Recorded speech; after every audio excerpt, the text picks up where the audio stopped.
In today's video, I'm going to teach you how to create a client list in ClickUp. Let's dive right in and make your client management smoother and more organized. To get started, you'll first want to locate the client folder on the left side of your ClickUp screen. Once you've found it, go ahead and press on the plus symbol. Among the options that appear, you're going to want to choose the List option. This is your foundation for setting up client-specific lists that will help streamline your workflow. Next up, it's time to give your list a name. Be sure to choose something descriptive that will help you easily identify it later.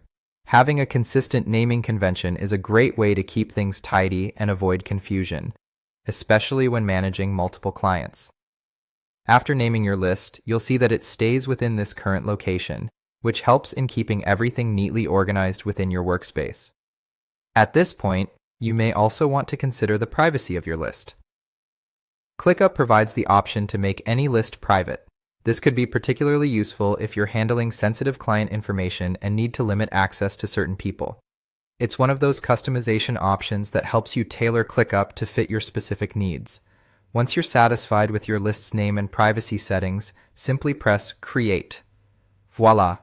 You've just created a list for your client. It's right there in your designated folder, ready for you to use for whatever tasks or information you need to track. If you're managing multiple clients, you'll want to repeat this process for each one. Just open the corresponding client's folder and follow these same steps to create additional lists.